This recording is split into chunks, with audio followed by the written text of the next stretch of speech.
Okay, great. Okay.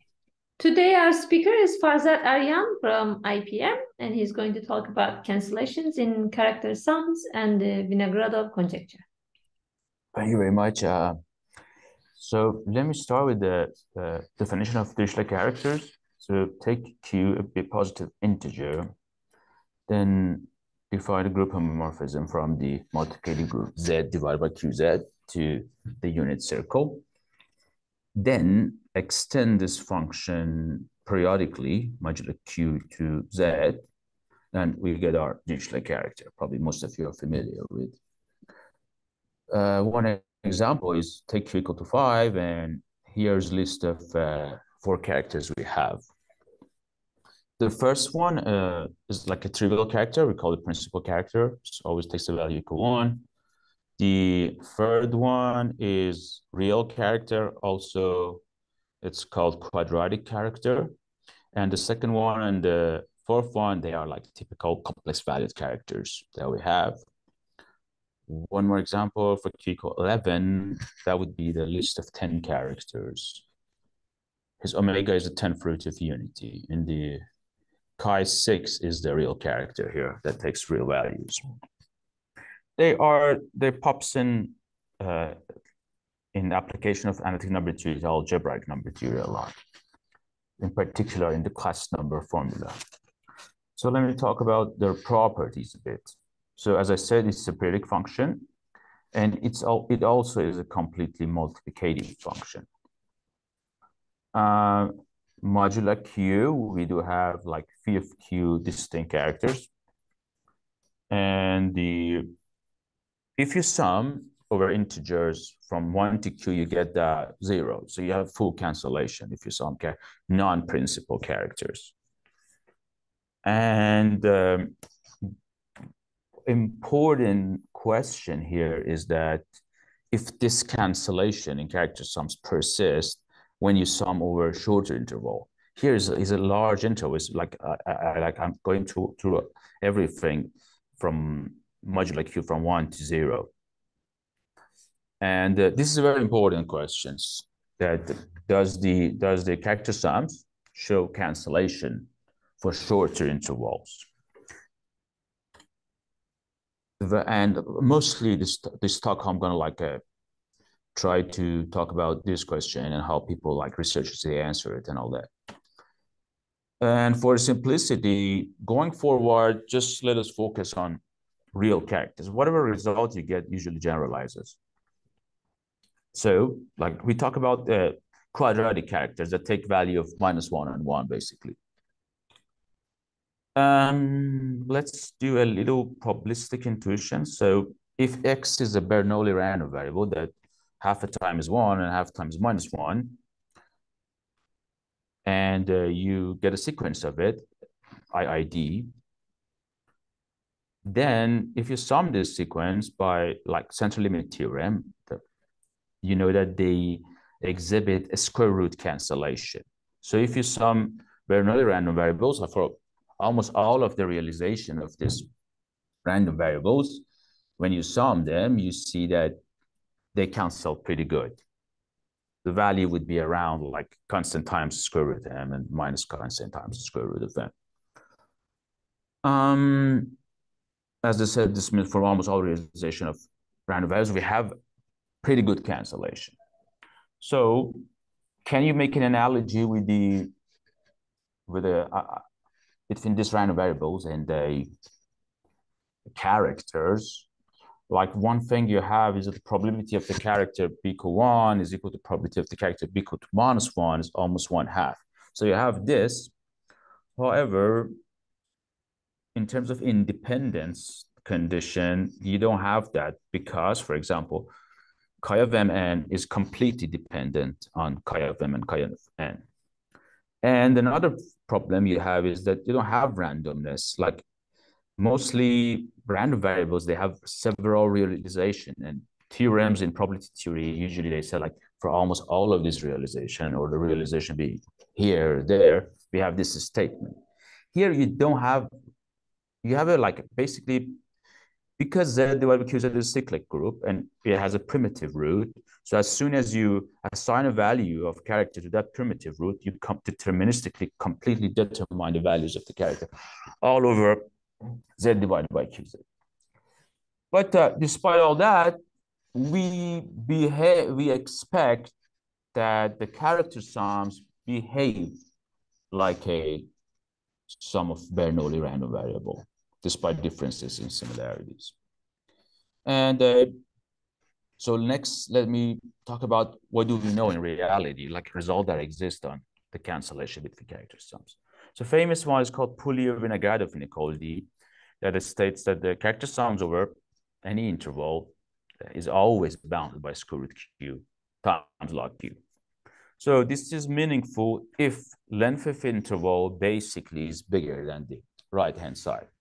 So if you have a large interval, like say q to the power 1/2 plus epsilon, something like that, then the Pullier-Vinogradov tells you that the character sums cancels in that. So you see like lots of plus -1 and +1 cancel each other's effect. We can do better than this. It's called the Burgess. The Burgess has a famous result, like it's more than 60 years ago. And he says that his result basically says that the character sums, they exhibit cancellations if, again, length of the interval that you do the summation is bigger than q to the power quarter. So that would be Burgess. And basically this bound like is the best we can do over 6 decades. So keep in mind that the q to the power 1 quarter, just keep in mind. And this is best. So under conjectural bounds, like generalized Riemann hypothesis. So if you assume generalized Riemann hypothesis that says that all the zeros of Dirichlet functions are on the half line, then you can do much better than result I mentioned. That basically you can say that you see cancellation and you just need to take the length of the interval that you're summing, be it an arbitrary power of log q here. So this means that this means like basically is even better than q to the power any epsilon, arbitrary power of log q. So if length of your interval is like log q to the power, like say log q, you're fine. This is a result of ground without sound, but pay attention that it is under GRH. It's under pretty strong conjecture. And so there's another way also to look at this problem of cancellation, because chi of 1 is always equal to 1. So it would be natural if you ask where is the smallest integer that character switches sign. So the smallest n, that chi of n is equal to -1, this is known as the least quadratic non-residue, and it's denoted by n sub q. So there are questions regarding how large n sub q is, basically. Obviously, if you have a canceling character sum, then you know that n sub q must be smaller than n, because like one of these guys should be equal to -1. Then you see cancellation. But this is interesting that if you assume GRH, you can prove that it's a result of ankny. You can prove that n sub q is bounded by log q square. So it is much better than this result that was saying that you need arbitrary power of log q. It's like second power is enough. That's under GRH.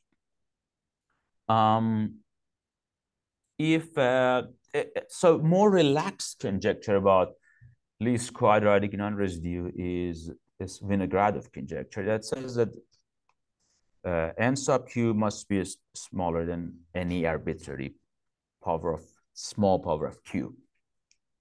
So this is much weaker than this result, Acne's result, but it's still like Vinograd. But because this is under GRH and there's no hope for GRH, but there may be hope to prove this. So if you apply again back to what we can prove, if we apply the Burgess bound, we get that n sub q is like smaller than q to the power 0.15 almost. Like Burgess result would give that with some like sieve method. And this is the state of the art for the least quadratic non-residue 1,5. So next, let me talk about what would happen if we cannot really improve these bounds. Basically, the implication I'm going to explain would be in terms of the distribution of zeros of L functions. Like if we cannot, what happens? Like this is if this is the best bound you can prove, but like this is the best you can hope for. And let's start first with Burgess because that kind of gives the like the most neat result is that Hif-Brown's result that he says what happens if the Burgess bound is basically optimal. So before that, let's just formally define L function attached to character chi is defined like this, similar to Zeta function, except that instead of 1, you put chi of n in the numerator. This is if x is non-principal, this you can define for real if s bigger than 1, bigger than 0. So Hif-Brown, he assumed that the Burgess bound is the best you can do. Then it's like pretty like nice result. I didn't know about it. Maynard told me last year about this.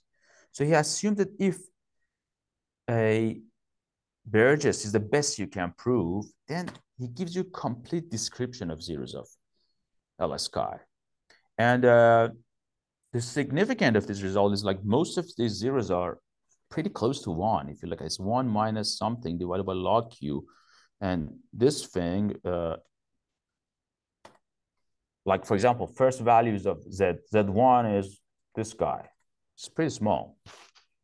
And Z2, like if you look at the real part of these numbers, ZKs, that you basically divide by log q, would be look like 1 minus 4 times log k, like k0, divided by log q. It's pretty small. It like increases like with the log.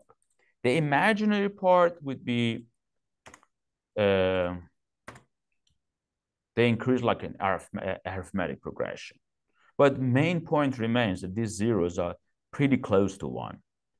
Basically means if the Burgess bound, you cannot improve the Burgess bound, and if you cannot get good cancellation on character sums, this means you get tons of violation to the generalized Riemann hypothesis, near s equal 1. And this is a pretty strong result because it gives you a very like clear description of zeros, how the zeros of this function look like. And it would, if someone has other ideas, it potentially can help to create that. So take this description, create a contradiction, improve the Burgess bound. That would be one strategy. So now let's look at what happens if the Vinogradov conjecture is false. So like Vinogradov is like in a way is much stronger, but if you assume it's false, it's less strong. So if you assume Burgess bound is false, you're assuming a lot. That's why you get a nice description. But if you assume the Vinogradov conjecture is false, you cannot like pinpoint them, for example, so far based on what we have, but you can prove that they must be many violations to the generalized Riemann hypothesis. So what I mean by Vinogradov being false is like I assume that there is a delta bigger than 0, that least quadratic non-residue is bigger than q to the power delta. So this is a result of me and Zhang. We assume that Vinogradov is false, and we prove that then LS chi has many zeros like this much around log q divided by log q, 0 inside this region, s minus 1 less than 1/4. Again, this like point of this result is that if you don't get nice enough cancellations on character sums, you're gonna see lots of violation to the GRH near s equal 1. So our result is more general. We generally look at the cancellation on character over primes. So chi of p, basically, we look at if the chi of p cancels enough or not. So if so we assume that the chi of p times log p is bigger than delta times log x, and we say that then you have around this much zeros surrounding s equal 1. And it's important point that we consider the character sums over primes, because our result is similar to a result of 2015 result of Granville and Sound, but they look at the lack of cancellation on characters over integers. The difference is basically both results say if you don't have cancellations, you get violation to the GRH. But they look at the cancellation on chi event, like over integers, we look over primes. And this is a very important point here, that neither of our results they create enough zeros around s equal 1 to violate any statement we currently have. These types of a statement that like how many violation you're allowed is called generally zero density estimates. So we don't create enough to violate anything or make a contradiction to prove like Vinogradov contradiction or even improve the Burgess bound.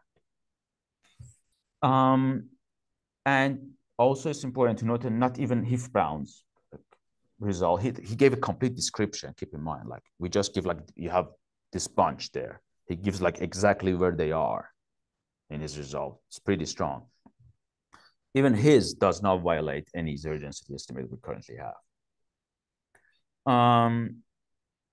And here I'm trying to make a point that his result was strong because he assumed a much stronger assumption. So next, let me kind of explain how this whole things we prove. There are different ways, like we have one method, Granville, Sandor-Arjan, if Brown, they have another method, basically. We look at the explicit formulas, they sort of they start from the L function, the description of the L functions. So to give a heuristic for this is what we call the Veil explicit formula. You can write it for any L functions you have. On the right-hand side, you have a sum over primes involving the character. And this is a kind of a smooth way that the sum doesn't go to infinity. On the right-hand side, you sort of give a function that it gives you a distance from a 0 to half, like kind of a center point of the critical line. So if you consider this formula, and keep in mind, if I assume that the Vinogradov conjecture is false, I can have this, that chi of s is equal to 1, at least up to n smaller than q to the power epsilon.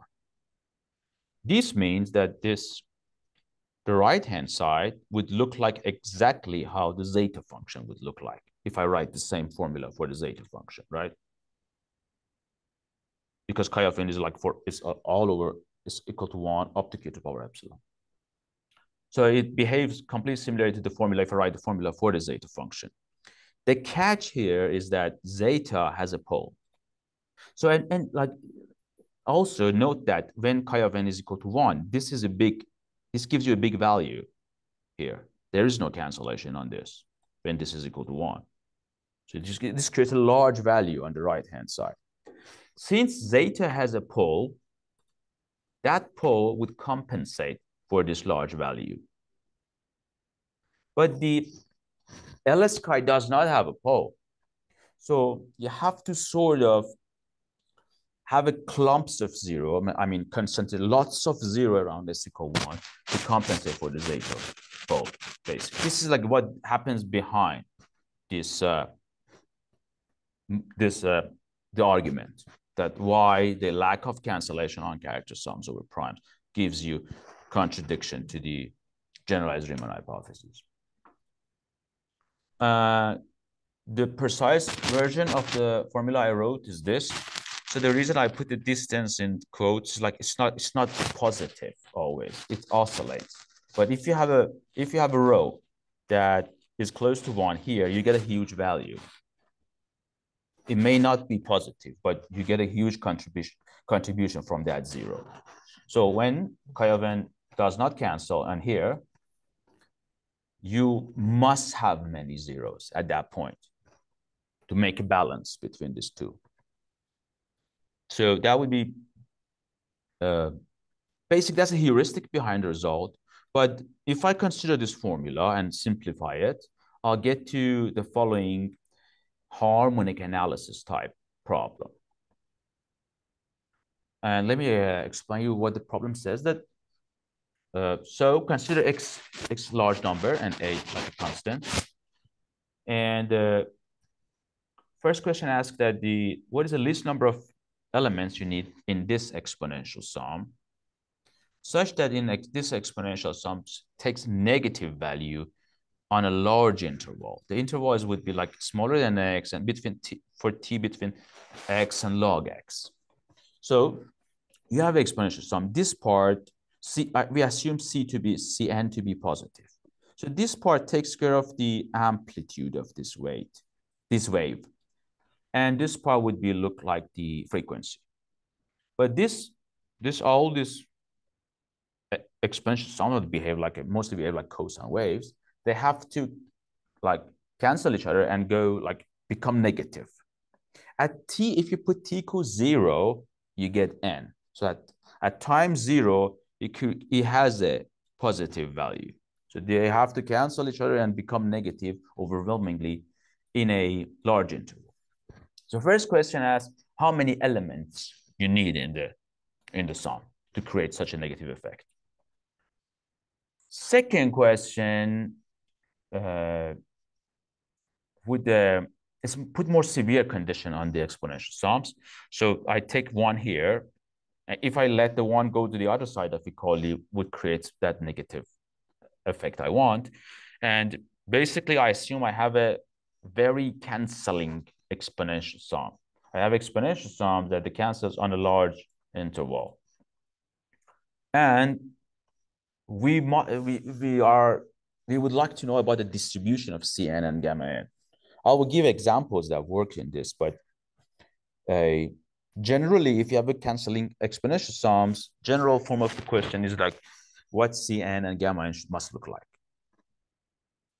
And the second part is pretty hard problem. So as I said, we could just answer the first one, and we worked with Zhang. So we proved that you need to have more than a times x divided by log x terms in this sum to have that your exponential sum become negative in a large interval. So when there's equality here, it's like the condition is much severe, but we are not we cannot use it basically. It's hard. There's one method that they can use it, but I'll explain. There's lots of limitation on that. So basically, any question about this problem? Sorry, the heuristic in the last page that you explained. Last page, let me go. Here, okay. The right-hand side, I didn't understand. The right-hand side is somehow is the reciprocal of the function. Here? Yeah. Something like that. So this is a formula. 1 over zeta. No, I think that. So this is like similar to zeta prime over zeta. Oh, zeta prime over zeta. Yeah, this is like similar to zeta prime over zeta. It would be series expansion of zeta. Here, basically what I wrote is for the L function. So it would be, logarithmic derivative of L function. Yeah, that give you this sum, which would be sum of like character over primes. But when you have zeros off the critical line, when you have counterexamples to the GRH, you get this guy become big. Generally, if you assume GRH, this is pretty small sum. They cancel very good.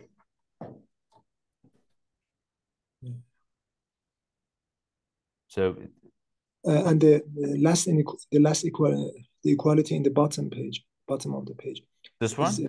This comes from something like over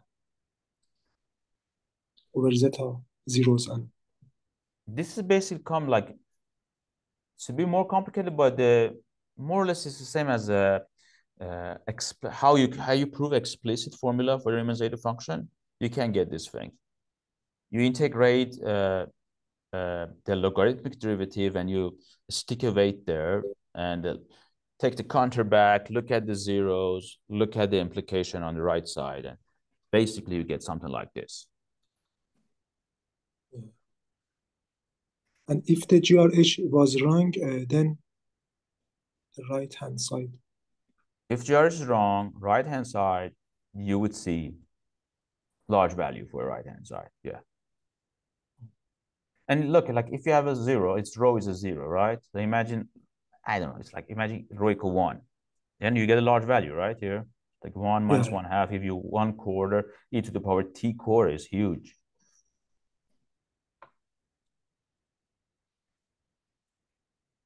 So did I answer your question? Yeah, thank you. Great.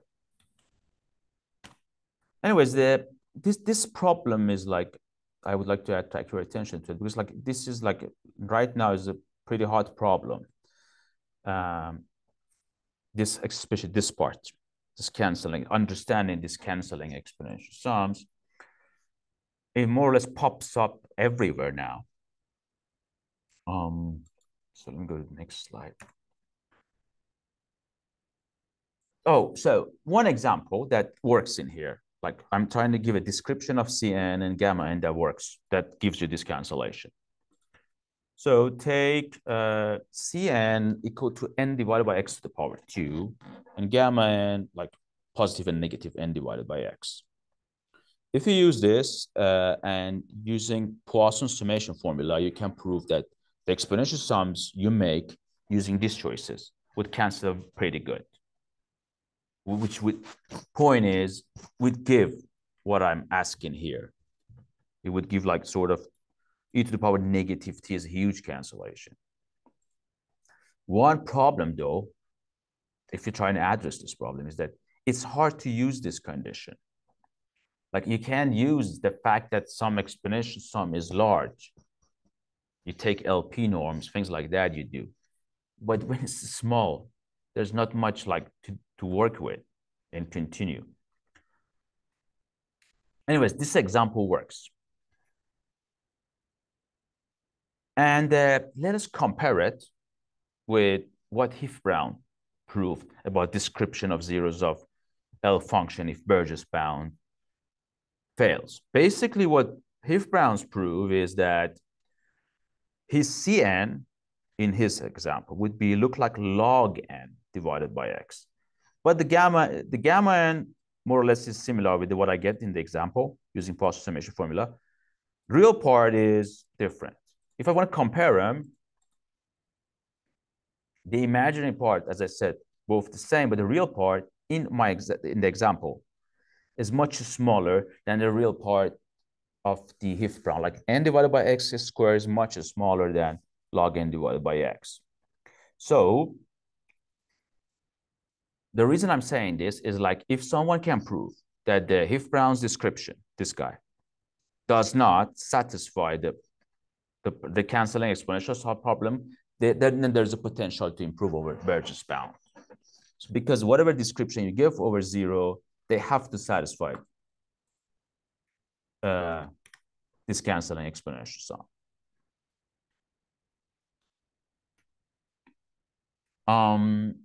Yeah, basically, if there's a nice way, it's like a bit, what I'm writing, there are errors, and that's why I'm using like proximate. So it's a bit hard to work with it. Like on first, like, I don't know, 1,000 zeros, you have to calculate them with a computer. It's like zeros of some function. Then after a while, they start to behave as he described. So last year, our question was that if he tried to, we were assuming that he did try to put his configuration back to that canceling exponential problem. So I asked him last year. He said that no, I haven't tried to feed it to this. But so far, I don't know a concrete, very nice way to prove that this doesn't work. it would be pretty interesting if one can prove that this does not work in the canceling exponential sums. Now, like it definitely would improve Burgess bound, but I don't know about how much. As I said, the problem is pretty important because it like pops in like most of the places. Like for example, in recent work of Maynard and Pratt, they look at this. They have basically the same problem, but they look at the zero density estimates for the Riemann Zeta function. Zero density estimates that are like type of estimates that they can replace Riemann hypothesis. Like for example, you can assume zero density estimate and prove result that you generally get from assuming Riemann hypothesis. They are sort of a statement that they say that if you have violation to the Riemann hypothesis, they're bounded by this much. For example, if you have a 0 on line 3/4, how many? There's upper bound on them. That they call zero density estimate. So Maynard and Pratt, they had a exponential sum like this. And there is a method to do this, but there's two problems. One, they have to assume that gamma ends are positive. Also, they have to basically assume this Cn does not exist, like Cn equal to 0. Like you have to be very small. Like this term, the amplitude almost equal to 1.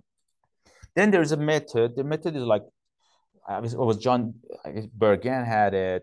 Will Savin has a math overflow post that solved the problem basically. And you have a canceling exponential sums. Then they give you a lower bound on n. Not description of how this guy should look like, but a lower bound on n. But it's pretty nice trick. The problem is that the trick does not like, you cannot generalize it at all. Like it takes care of gamma n is bigger than 0, and you cannot even generalize it to cover the case that gamma n can take negative values. And in most of the applications that you see in analytic number-theory, gamma n's are both positive and negative. Like, for example, like the application to the Vinogradov conjecture. Also, Sarnak told us about this. A similar exponential sum. It's not exactly like this, the problem. There's a little bit different, subtle differences, but it also pops in on the problem. He has a paper with Zaharusko on Zygo zero attached to elliptic curves. Basically, they say that if you can have real violation to the generalized Riemann hypothesis for the L function that you get from elliptic curves, then they get a nice bound on cost number formula and on Zygo zero. Basically, push Zygo zero farther to the left. And so point of I'm trying to make is this guy like is pretty central now, understanding it, but it's a hard problem. It's hard. It's like it because Bennett told me like he gave it to Larry Good. He's a famous harmonic analyst. Apparently, he had some postdoc assigned to work on it. I don't know exactly which aspect they were working on it. I'm guessing that mostly they focus on how gamma n should look like. They would like to prove that the gamma n are in arithmetic progression. That's a statement that is like much more useful for that application. Here, like in my application, I need to understand the C of n better than gamma n. But probably they are intertwined. So I'm pretty sure that it's a hard problem, but anything on it would be like have good applications. So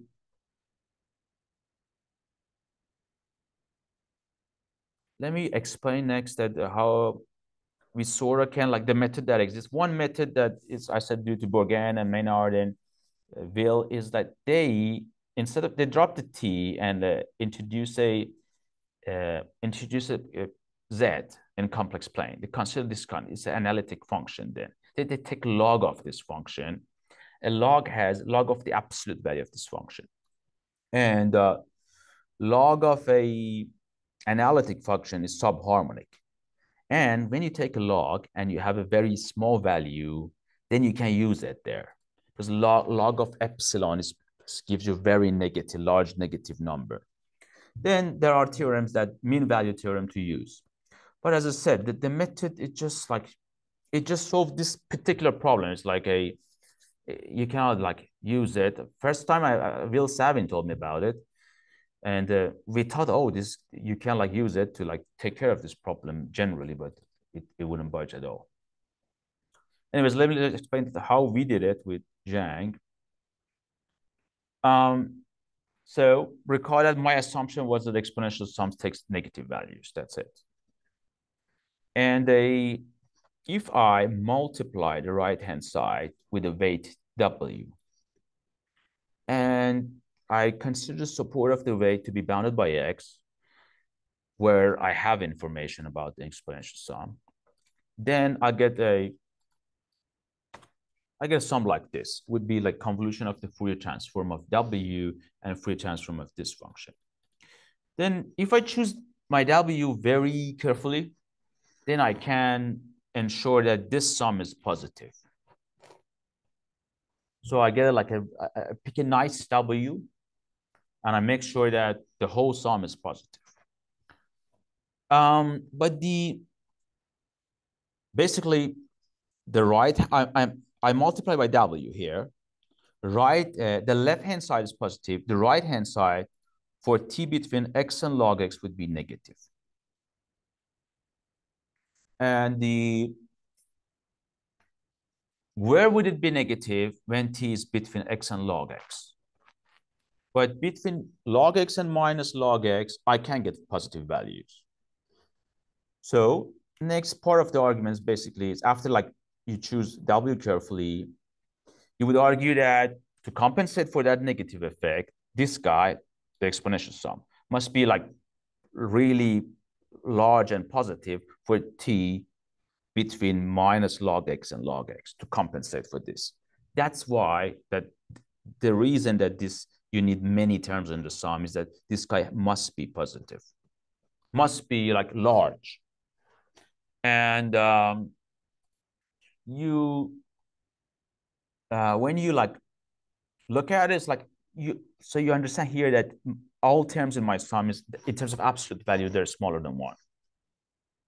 Because this is the oscillating part, and this is a part that the Cn, because I assume Cn are positive, basically the whole thing is a smaller information. So the whole exponential sum is bounded by n. So in this interval of that absolute value of t is smaller than log x, the maximum of this exponential sum is n. And I integrated over interval of length roughly log x.